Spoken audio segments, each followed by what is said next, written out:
присутствуют представители государственных изданий. Ну, может быть, и подойдут еще.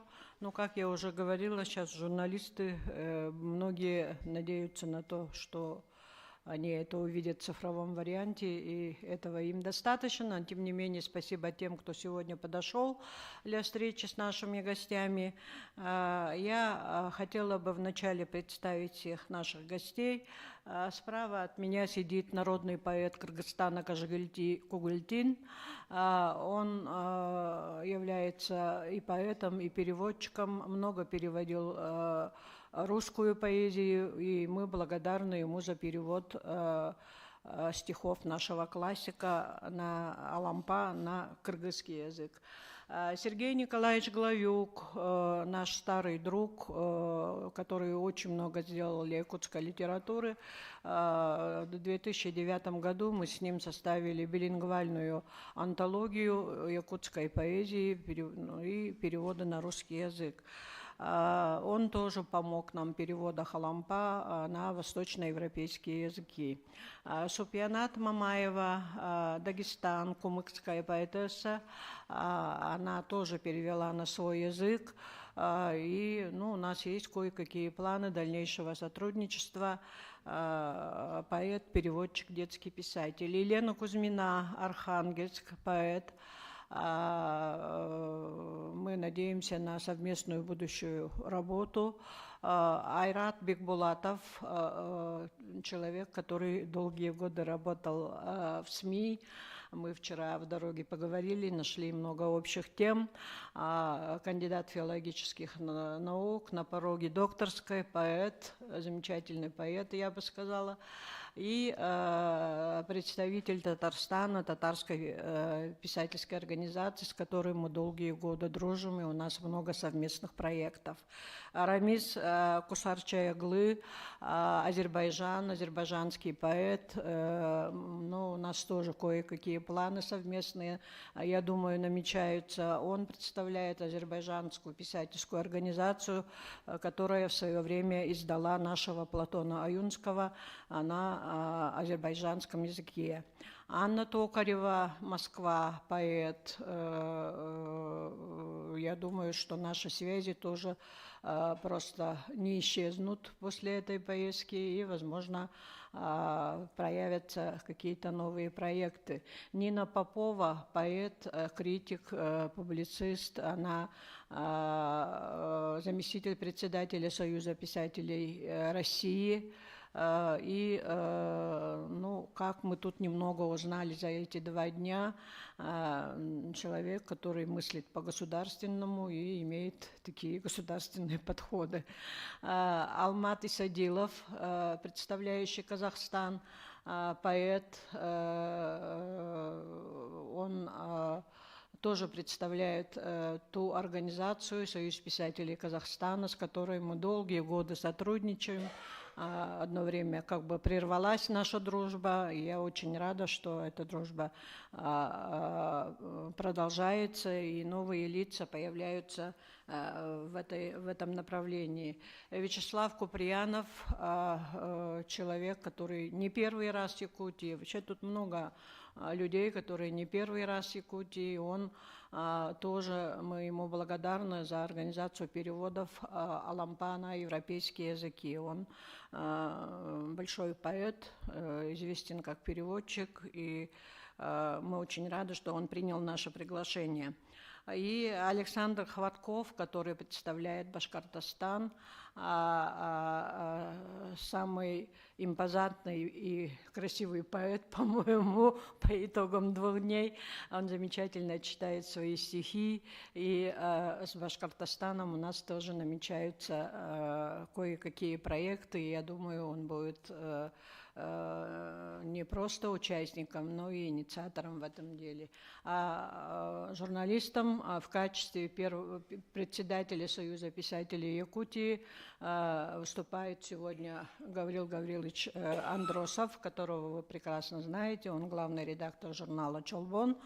И вот в таком составе мы встречаемся с вами. А сейчас я передаю слово своим гостям по тому же кругу, как и представляла их. И хотела бы попросить, чтобы они сказали о впечатлениях от фестиваля, от Якутии, и о тех мыслях, которые возникли на будущую совместную работу. Пожалуйста, Кажагильди. Ну, что сказать. 7 – это непростая цифра, а святой. Оказывается, мы участники 7-го международного фестиваля поэзии «Благодать большого снега». Вот. Как раз в первый день нас принял сам глава республики Саха-Якутии. Говорил очень теплые слова. В тот день в открытии фестиваля я встретился с большим другом кыргызского народа Александром Жирковым.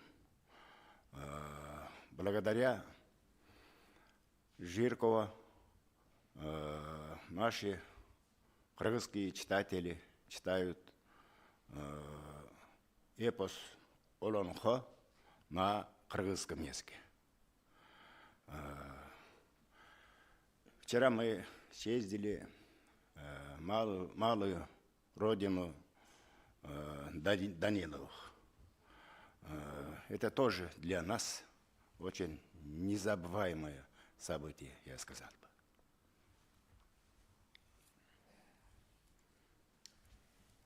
бы. Здравствуйте, дорогие якутяне. Спасибо большое за приглашение. Я был на первом фестивале, который 7 лет назад произошел, состоялся, и вот сейчас 7-й. Это уже, как говорится, пошли в школу, и видно, как растет за это время дитя, созданное Натальей Ивановной Харлампиевой и Якутской писательской организацией. Вот. Поездки, насыщенный очень график, встреча с главой, с деятелями, с интеллигенцией и в села, и в города, и в разных выступлениях, очень в таком деловом режиме, все это с большой пользой, и самое главное, что все время какие-то идут договоренности по дальнейшему развитию, по переводам. Мне очень нравится вот эта рабочая атмосфера, и я желаю фестивалю дальнейшего, так сказать, развития и процветания, кроме того, что снега не хватает, но я думаю, что это все растоплено теплотой якутских сердец, тем, как нас здесь принимают. Спасибо. Ну, погода нас немножко подвела. Супьянат. Добрый день, дорогие друзья. Я очень рада, что я впервые в Якутии. Меня пугали морозами, говорили, очень страшно, холодно, как вы там будете. Я не почувствовала никакого мороза, потому что удивительно светлый народ, удивительно теплая республика. Я чрезмерно благодарна вам, Наталья Ивановна. Наталья Ивановна пригласила нас, она и переводила нашего классика, нашу кадрию, представителя нагайского народа, очень талантливую дочь нагайского народа. Опубликованы эти переводы у нас. Еще во время встречи я что поняла? Удивительная вещь, вот чего многим республикам, нам, национальным республикам не хватает. Вот такого бережного отношения к языку, традициям. То, что мы теряем сегодня, настолько хорошо здесь развивается. Я смотрела в глаза детей, которые так уверенно, целеустремленно читают, говорят, и они живут этим. И ловила очень такие родные слова. У нас тюркская группа языков. И я удивляюсь, как это я до сих пор была так далека от этой литературы, от Якутии. Мне кажется, очень много мы сможем еще сделать. И сделаем, я представляю, журнал «Таң Чолпан». Это Венера, самая ранняя звезда. Мы так и пишем «Утренняя звезда» в переводе на русский язык, на кумыкском языке выходит. Это на Северном Кавказе первый журнал был, который выходил на кумыкском языке, и все читали и говорили на этом языке долгое время. И в Царской гимназии он преподавался как иностранный язык, как язык межнационального общения. И заметила у вас вчера, когда мы ходили по музею Данилова, увидела там Чорпан. Я говорю, а что это означает? То же самое. Столько всего у нас общего. И хорошо, что эти встречи нас так объединяют. Развиваемся мы влюбляемся в друг друга и в литературу, и в народы, и в республики. Мне кажется, если так будет продолжаться, нас никто не победит. Всего вам доброго и успехов. вам Елена всем. Кузьмина, Архангельск. Добрый день, очень приятно. Действительно, если большого снега мы не увидели, то благодать мы ощутили сполна. Мы увидели главное ваше сокровище якутское. Это, конечно же, ваши дети. Таких красивых, талантливых, таких воспитанных детей я уже не помню, хотя я встречаюсь очень часто с детьми в школах. Это действительно ваше сокровище. Уже сказано было, насколько они, как они хорошо говорят, как они понимают, осознают то, что они говорят. Хотелось бы, конечно, предложить еще, может быть, присоединить вот к этому фестивалю какой-то литературный семинар с детьми, вот, с пишущими. Потому что мы слушали мальчика, который пишет стихи, и, наверное, не только он один. И, может быть, именно вот с коллективом, вот с группой из таких пишущих детей, которые, может быть, в течение года, там, 2 лет как-то они отбирались, вот нам бы очень приятно было с ними встретиться и поговорить. И, может быть, чему-то они научились бы, и мы научились. Вот. Хотелось бы, конечно, что вот эти сокровища, которые в вашей земле, они бы отражались, конечно, и над землей в дорогах, в домах культуры, в школах. Мы удивлены были, конечно, что школа вот открыта, она только с сентября в Горном Лусе, да?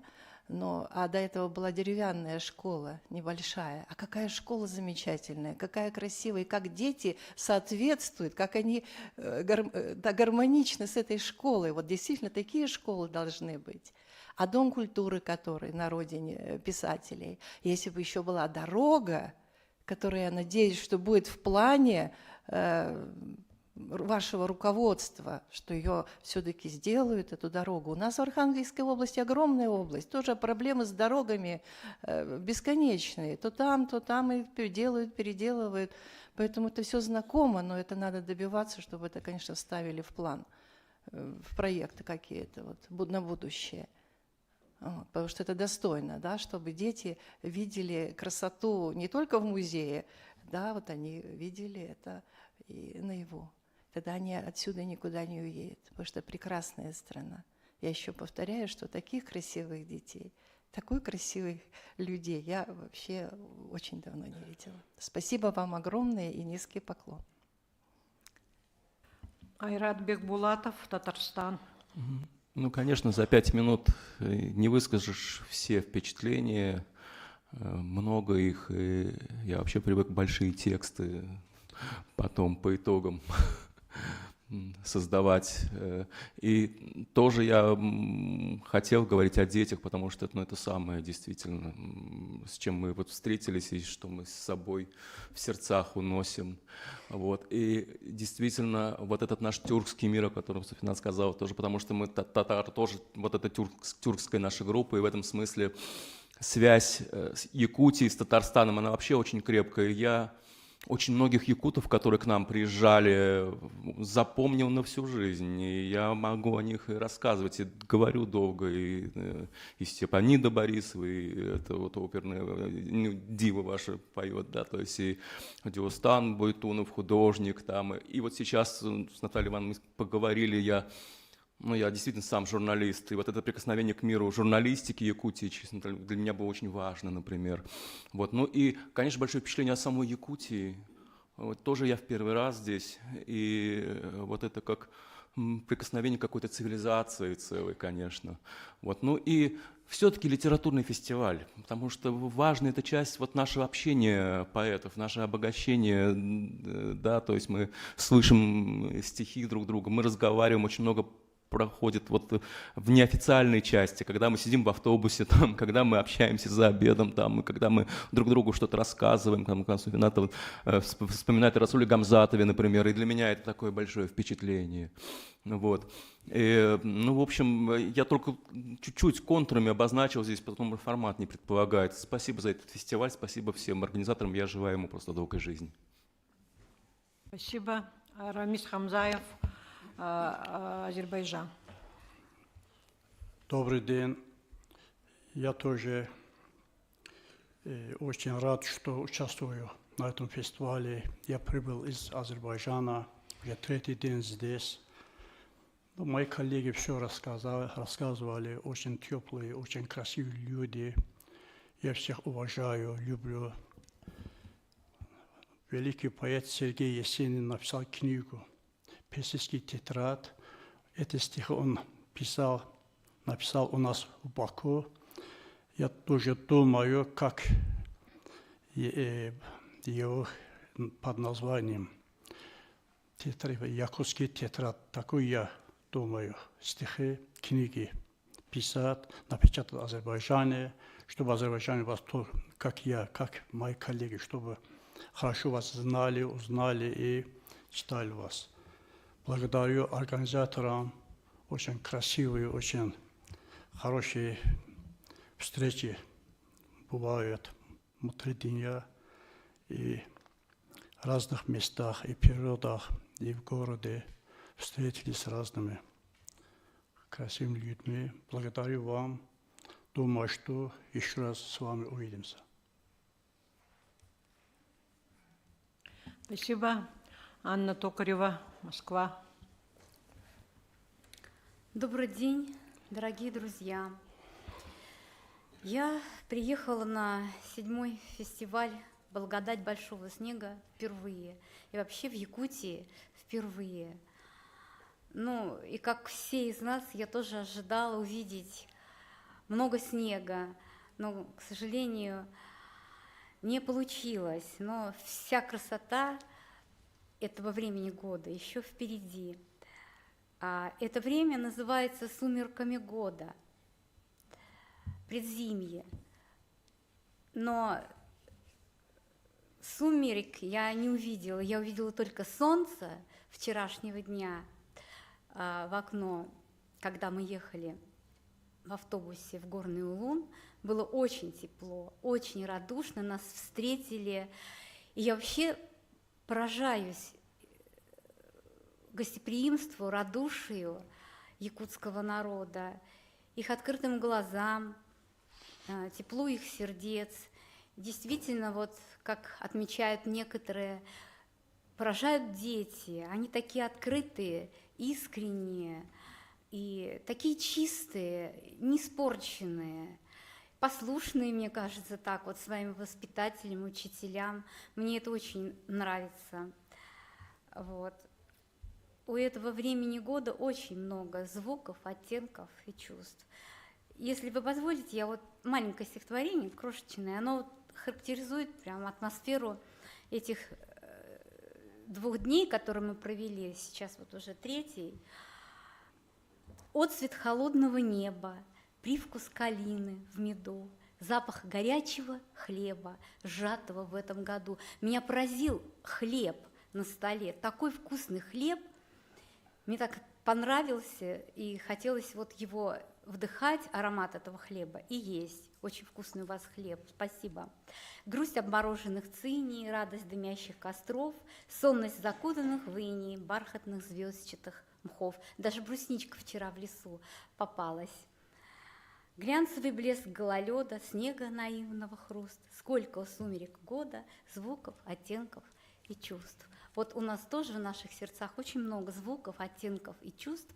И я слышала вчера переводы стихов якутских поэтов. Мне очень понравились многие переводы. И мне бы тоже хотелось поучаствовать в этом процессе и перевести какого-нибудь поэта или поэтессу с якутского на русский язык. Это мое вот пожелание личное. Спасибо. Спасибо. Слово Нине Поповой. Добрый день, дорогие друзья, коллеги. Мне бы хотелось выразить профессиональное уважение и восхищение организационной программой фестиваля, потому что такая многоплановость встреч и мероприятий от самого высокого уровня, встречи у главы республики, до самого юного жителя вашей прекрасной страны. То есть это такая многоплановость позволяет раскрыть более глубоко и культуру Якутии, и разносторонность каждого из участников фестивалей. Потому что здесь присутствуют зрелые и успешные, и признанные писатели. Но вот в этих встречах они раскрываются иногда настолько неожиданно, настолько ярко, что фестиваль дает еще одну ступеньку вот этого человеческого развития и человеческого содружества. Да и как может быть иначе в той стране, где добываются прекрасные алмазы, и их природная огранка позволяет проникать лучу света и раскрывать совершенно иные свойства. И здесь, конечно, вот еще раз скажу, что снимаю шляпу перед организаторами этого фестиваля. А с точки зрения пожеланий, надеюсь, организаторы, мягко говоря, не пожурят и не побьют меня за кулисами в неофициальной обстановке, мне бы хотелось пожелать, чтобы этот фестиваль был ежегодный.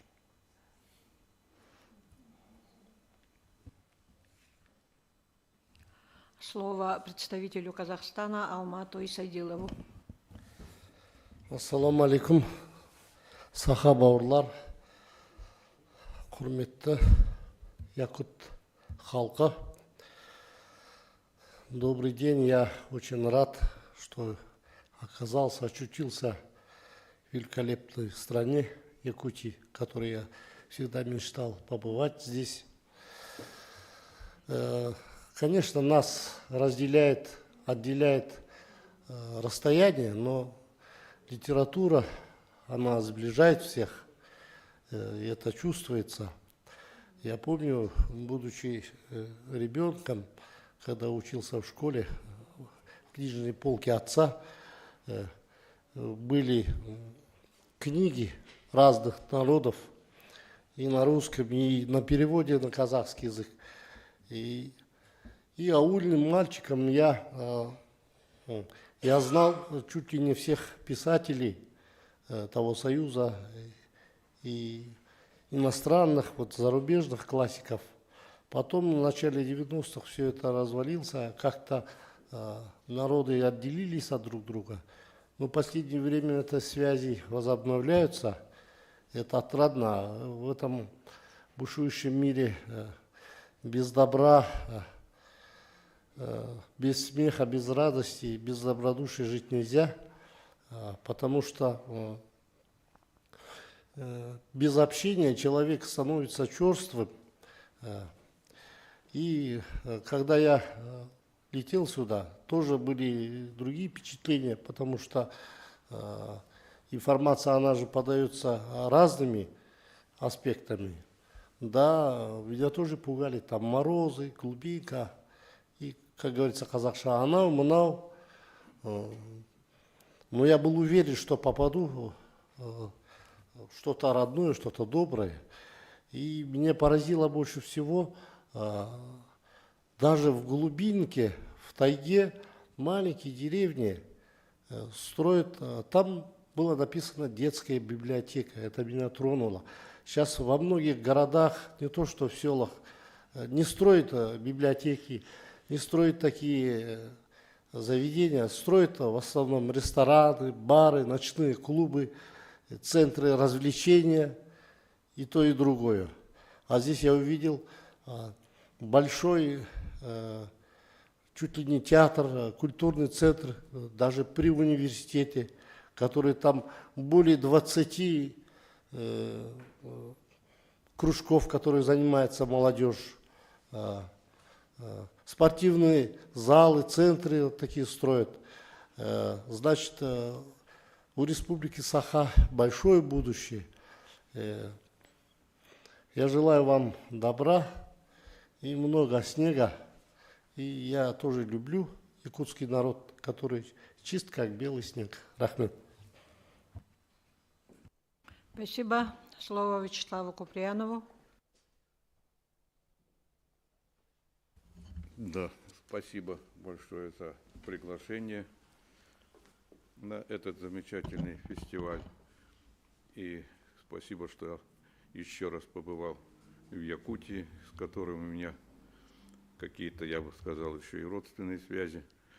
Хотел бы сказать, в общем, что фестиваль это замечательно, и вообще фестивали это тоже очень хорошо.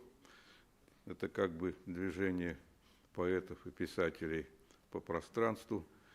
Это движение происходит достаточно быстро, очень долго готовится, быстро затухает. Вопрос в том, сколько оно длится в памяти. В памяти длится циркуляция не просто тех людей, которые были авторами книг, но и движение книг, которое сейчас, вообще говоря, по миру более затруднено, чем движение самих авторов этих книг. Поэтому можно сказать, что сближение этих одинаковых целей, вот выход к человеку как к читателю и возникновение читателя как человека, как-то соединялись вместе с тем, чтобы любые фестивальные движения сопровождались также и движением книг. Я просто нашел там у себя в одном своем старом стихотворении про снег, что тут написано в конце: «Снег тает на наших глазах, чтобы мы не забыли, что все очаровательно приходящее. Снег лежит на полях непрочитанных книг, снег скрипит под шагами вселенной». Вот я бы просто хотел, чтобы после нас оставался снег, и книги не были не прочитаны. Спасибо. Слово Александру Хваткову, представителю Башкортостана. Добрый день. Я впервые на этом фестивале, и что в первую очередь хочется с большой гордостью за вас отметить, это масштабность мероприятия, это география участников, это охват событий, и что самое главное, это теплота и душевность, с которой проходит фестиваль. И я вчера на встрече с селянами уже сказал, что невозможно не влюбиться в ваше гостеприимство, в вашу искренность, в ваше воспитание и, конечно же, в вашу культуру.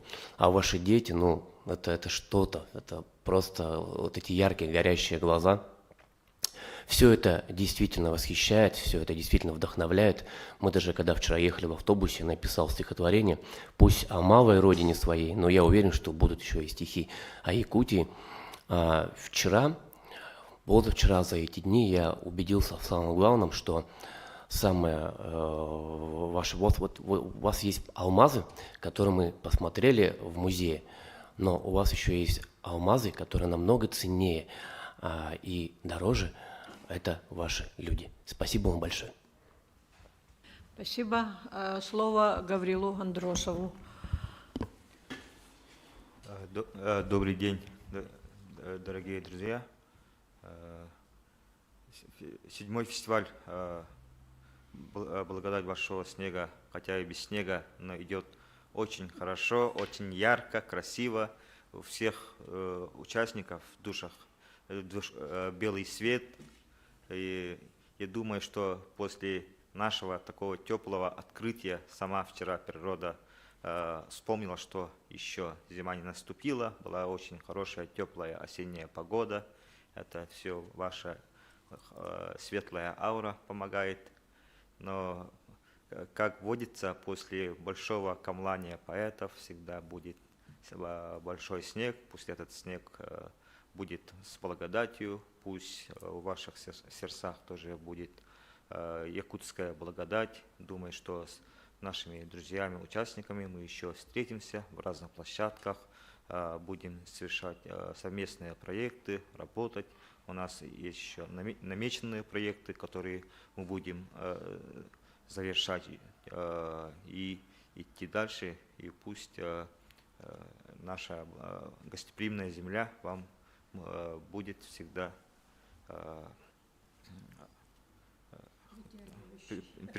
притягивающейся стороны. Ага, спасибо. Спасибо. Ну, сейчас я обращаюсь к журналистам. Может, у вас есть вопросы, наши гости готовы ответить. А у нас еще осталось время. Я их, видимо, напугала, они все говорили очень коротко. Но пока вы думаете над вопросами, может, кто-то хочет прочитать стихи? Давайте.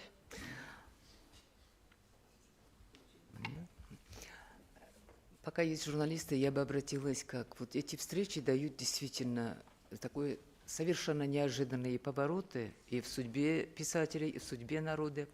У моего народа очень талантливый представитель, поэт, основоположник нашей кумыкской литературы Ирчи Казак, который пропал без вести. Он был в ссылке, трижды, говорят, был, но о нем нет данных таких, где он, что с ним случилось. Он пел, писал, и до сих пор народ чтит, читает, любит. То, что он написал, до нас доходит. Какими-то путями есть сведения, что он находился в ссылке в Якутии. Оймакён, по-моему, правильно, да? Да, Оймакён. И наш литературовед Салав Алиев как-то к юбилею, когда я заказывала статьи, материалы для журнала, и он принес мне такой материал и такая версия. Она не доказана, но все равно это версия, за которой мы должны цепляться, чтобы раскрыть все-таки судьбу этого поэта. Мы даже не знаем, если могилы нет поэта, у каждого в душе остается этот поэт. Конечно, там написано, что с ним вместе был Александр Григорий Стахов. Его внук рассказывает такой теплотой, он долго искал, но Дагестан, он состоит из многонациональной, вы знаете, очень много народов там. Он каждому подходил, а вы знаете Ирчи Казака, знаете Ирчи Казака. Он, по сведениям, захоронен там же. Он чувствовал приближение смерти, болел. Последнее время, говорит, даже харкал кровью и попросил железку, где можно написать. Написано, он очень грамотный человек был, образованный человек. Написал ну и, это Ирчи, Казак, Дагестан было написано, говорит. Они как-то нашли это место, поехали, посмотрели, но настолько, говорит, заржавело это все, еле-еле мы прочитали это все, говорит. Но дальше никто не занимался этим, видно, это все до нас не дошло. Но в 1897 году он остался там, только эта надпись сохранилась. Мне бы очень хотелось, если литературоведы или краеведы, вот кто-то вот возьмется, что-то новое вы узнаете, давайте вместе, это будет новое в наших отношениях и в науке, и в литературе, и в судьбе нашего народа, и наших республик. Благодарю вас всех. Спасибо. Спасибо. Вот так во время фестиваля, поездок открываются какие-то неожиданные стороны. Вот Супьянат нашла информацию. Ну, она до этого знала, что вот большой поэт кумыкский, ну, погиб, можно сказать, в Омиконе на территории ГУЛАГа. И я думаю, что журналистов это может заинтересовать. Можете подойти к Супьянат и поговорить с ней по этому поводу. Еще вопросы есть? Пожалуйста. Я вижу журнал «Чолбон». Ольга Иосифовна тут. Газета «Сахасиря». Пожалуйста, вопросы. Давайте я Да, давайте. хочу добавить. Кыргызстан.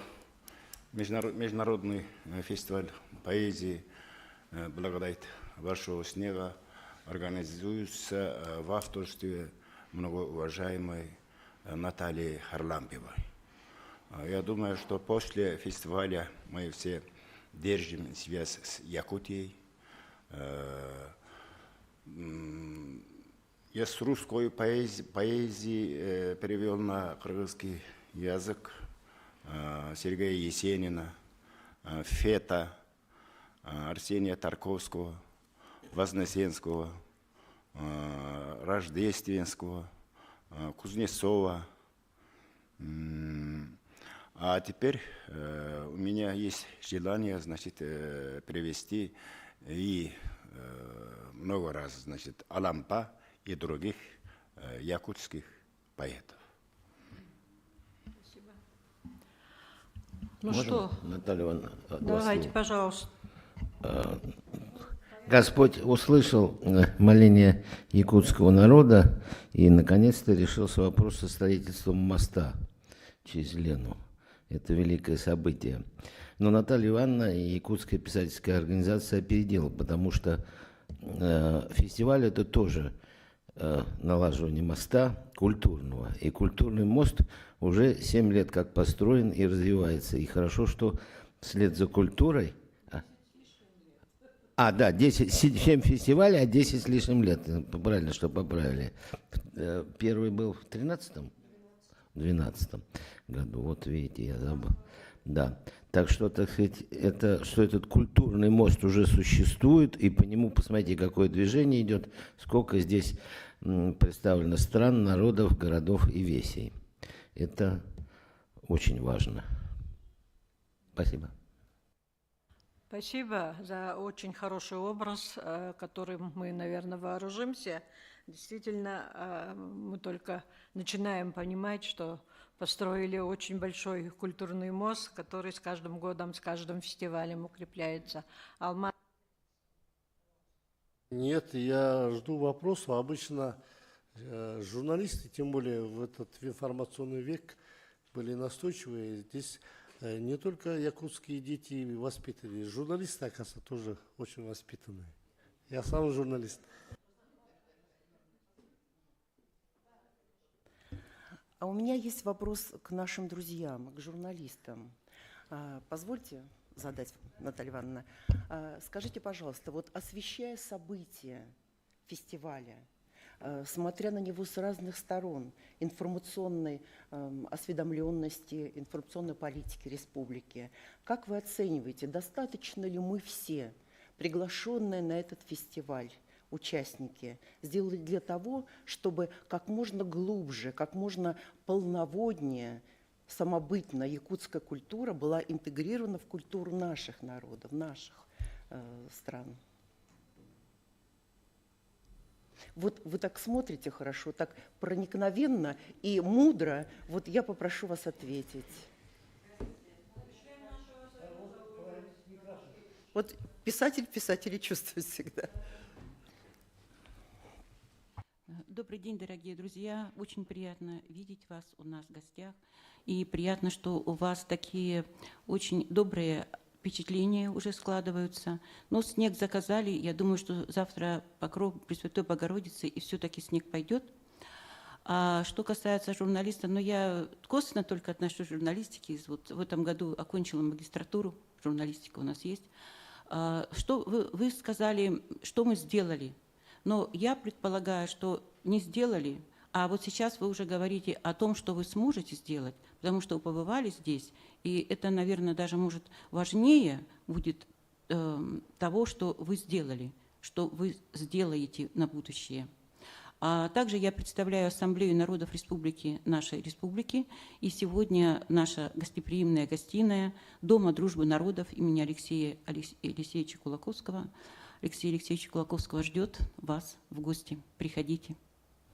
Спасибо вам за огромное. вопрос. Спасибо. Еще есть желающие сказать? Александр? Нет? Ну что ж, журналисты промолчали, как это прокомментирует Айрат, специалист по этому делу, я не знаю. Время у нас идет к концу. Ой, хотя у нас еще сколько? 16 минут. Давайте еще по второму кругу скажем какие-нибудь добрые слова. Пожалуйста, Айрат. Ну, да, интересно, конечно, проходит пресс-конференции, да. Нет, поэзоконференция. Вот, поэзоконференции, да. Но вообще говоря, у меня у самого, конечно, много тут впечатлений и вопросов. Ну, мы не сказали, например, о визите в замечательный музей, связанный с драгоценными металлами и с драгоценностями, с сокровищницей Якутии. И здесь очень хорошо тоже корреспондировало это с тем, что и экскурсовод еще там сказал нам, что, конечно, главное сокровище – это люди, вот. Но и там мы многое увидели, конечно, и в связи с сокровищницей природы. И это все вместе вот в таком сочетании, конечно, рождает тоже еще впечатление и заставляет об этом переживать, думать. Дорога сама, вот эта вот пустая дорога, конечно, пространство. Мы вот когда из Казани едем, например, в наши районы, там все время на дороге какая-то жизнь, там что-то происходит, все время одна деревушка в другую перетекает, какие-то там что-то. И здесь такая пустота, эти карликовые березы. Вот, это такое тоже впечатление дополнительное. И все время какие-то идут мысли в связи с этим. И когда, например, асфальт кончается, и вот до самой деревушки вот это вот уже идет, и мы делаем это последнее усилие ради встречи вот, с деревенскими жителями. И это все становится нашим переживанием, конечно. То есть вот любые даже какие-то такие вещи, которые вроде бы непритязательные с виду, ну ничего особенного, ну едем. Ну, постоянно идет какая-то работа души, что ли, сердца и ума одновременно. И хочется, наоборот, и вам задавать вопросы, а как вы здесь живете? Как вы здесь живете вообще? Потому что, ну вот нам сказали, что, например, 32 здесь района, и на автомобильной дороге нормально можно добраться меньше, чем 10 районов, там, ну 7 вроде бы. Вот. И когда представишь вот это пространство, вот этих людей, которые живут в разных частях Якутии, как это вообще все обнять. Вот. Та же журналистика, где она существует, куда она доходит, не доходит вообще, как мы разговариваем друг с другом. Это очень важные вещи, поэтому литературный фестиваль, это одновременно еще, ну, который, особенно в таких вот национальных республиках, это еще и наше переживание о судьбе народа якутского и о вашей жизни, потому что мы это пропускаем через себя, но писатели так живут, да, то есть они, это становится частью нашей судьбы, входит в нашу жизнь теперь, потому что, ну, у нас ведь тоже есть свои народы, свои люди, о которых мы тоже болеем, переживаем. Вот, и поэтому об этих вещах, конечно, хочется говорить, даже иногда не сугубо литературных каких-то, хотя об этом тоже. Но о литературных надо говорить тоже и с писателями. Действительно, уже были сказаны про мастер-класс вот для детей, но и для поэтов, конечно, вот какие-то литературные студии, там, ну, еще это то, чем можно обогащать, конечно. Но мы все, как интеллигенция, как переживающие люди, конечно, мы должны говорить о судьбе народа, о судьбе родной земли. Вот, и это тоже здесь происходит. Я, конечно, призываю журналистов включаться в эти разговоры, ну, потому что это наша профессия, это наш общественный гражданский долг. Вот, и мы стараемся. Но я про журналистику много действительно, потому что у меня вот я занимаюсь как ученый истории казанской журналистики и как преподаватель на журфаке Казанского университета. Мне, кстати, было очень важно оказаться в Федеральном университете вашем, потому что я тоже представитель Федерального университета Приволжского, Казанского.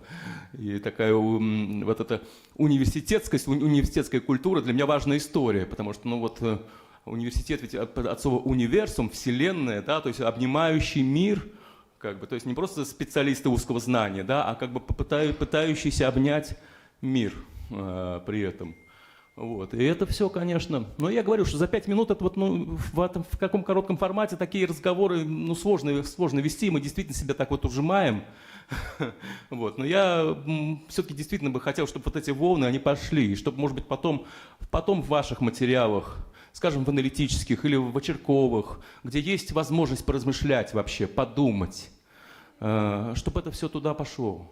И мы, может быть, стали таким импульсом, вот этот фестиваль, для ваших рассуждений, размышлений. Не бросайте Отечество, свой край. Вот. А мы, вот, может быть, подтолкнем вас к чему-то такому тоже. Спасибо. Есть желание еще дополнить? Ага. Данил Макеев, тоже член нашего союза, заместитель редактора литературного журнала «Чолбон». Я очень рад, что вам к нам в Якутии очень понравилось у нас. Но я сам работаю уже 12 лет в старейшем литературном журнале «Чолбон». И занимаюсь переводом. Ну, из татарского я переводил Айдара Халима, Рустема Галуилина, с киргизского Султана Раева, Мурза Гапарова, так? И Бунина, Шукшина я с русского на якутский переводил. И вот очень хочу, чтобы вы нам отправили современную казахскую прозу. Я хочу переводить эти произведения, а вот Кажигылды Култыгина я знаю уже с 2014 года, наверное, здесь дни киргизской литературы прошли, мы с ним даже в Ленинские столбы ездили. И будем держать связь, вы нам в журнал отправьте свои произведения, у нас есть специальная рубрика перевода. Ну, сделаем. Ну, спасибо вам всем. Ну что ж, будем заканчивать. Эти дни. Кто-то хочет сказать? Ну нет, тут мы вот обсуждаем, что действительно мало сказали о Семене Данилове, а это такая замечательная личность, которой мы все прониклись, конечно, тоже отдельно. И вот эта его фраза «я не снежный человек, просто нежный человек», это вообще стало нашей кодой какой-то внутренней. Это такая важная фигура, которая нас всех объединила еще и писательски, и человечески. И вообще оба брата Даниловых нам много про них рассказали того, что мы не знали. То есть у нас, конечно, была общая информация и знакомство с творчеством, но много еще человеческих черт мы с собой вот теперь уносим тоже в наших сердцах. Важно было открыть участие наше, вот возложение цветов на памятники, которые тоже вот именно ведь в селе находятся, в районе, и для сельского места очень тоже важно, что вот памятник своим писателям. Вот. И это важная часть, и действительно нужно было правильно вот говорить, что этот акцент для всех нас очень важен. И вот эта фигура писательская, что это фестиваль имени все-таки, имени человека. И мы тоже теперь дальше будем нести и рассказывать в своих республиках тоже об этом человеке, когда будем писать и свои впечатления о фестивале транслировать дальше. Ну, Айрат, я минуточку. Я почему подсказываю, все время говорю, давайте о дороге все-таки. Да, мы понимаем сложности, трудности с дорогой, но Алмазная республика, это же тоже алмазы наши там, Данилова. И очень много имен вчера назвали из одного этого района горного. Мы без дороги тоже мы доберемся до них. И душой, умом можно объять, можно душой обнять, но дорога к ним должна быть светлой, прочной и надежной. Я бы очень хотела в следующий поезд попасть, чтобы было все хорошо. Давайте, и журналисты, поддержите этот вопрос. Пусть будет хорошая дорога к ним. Это во тоже- всех смыслах этого слова, да? А я вот хотела как раз Айрата дополнить, потому что мне, например, лично раскрылся не только вот вселенная братьев Даниловых, мне еще раскрылась супруга. Неожиданно, вот благодаря Наталье Ивановне, которая вчера так рассказала, благодаря книге, которую нам подарили в этом селении, про супругу. Вот насколько важно, чтобы за каждым великим человеком стоял самоотверженный друг. Да, это супруга Семья. Сафрона Данилова, да, второго Да, брата. да, да. Да. Второй, не второй брат, но настоящий. Брата, да, Семена Данилова. Оказывается, вот в эти дни мы много говорили о них, и я должна восполнить один пробел. По-якутски это стихотворение звучит примерно так, строчкой которого назван наш фестиваль. «Мин қары таптыбын, қарынан сунабын, кыраға устунан мин солбын урабын, үрін қар алгығын сүрәк пәртебін». Но мы-то воспринимаем наш фестиваль, его стихи, которые вот мы постоянно цитируем, в переводе Михаила Львова. Был такой замечательный переводчик, который занимался переводами из национальных языков, и они познакомились еще тогда, когда Семен Петрович учился на высших литературных курсах в Москве. И долгие годы сотрудничали, и когда Семен Петрович ушел из жизни, Михаил Львов написал воспоминания, которые озаглавил «Алмазный мой друг». И это действительно было так. И потому вот это стихотворение «Я от снега не бегу, я родился на снегу, на меня струилось небо, благодать большого снега». Это сотворчество, это когда два человека, души их, творчество, вдохновение сошлись в эти прекрасные строки, которые освещают уже много лет нашу якутскую духовную жизнь, и думаю, что и вас, участников фестиваля. Спасибо Сергею Николаевичу. Я уже подумала, что воспользуюсь вашей прекрасной метафорой, и будем мы теперь говорить, все писатели, что литературный мост Якутии со всеми регионами, со всеми странами уже построен, достраивается, и он называется «Благодать большого снега». Спасибо всем за участие, и журналистам тоже. И мы, по-моему, могли еще час говорить на эту тему, но нас ждут дела. Спасибо всем. Спасибо.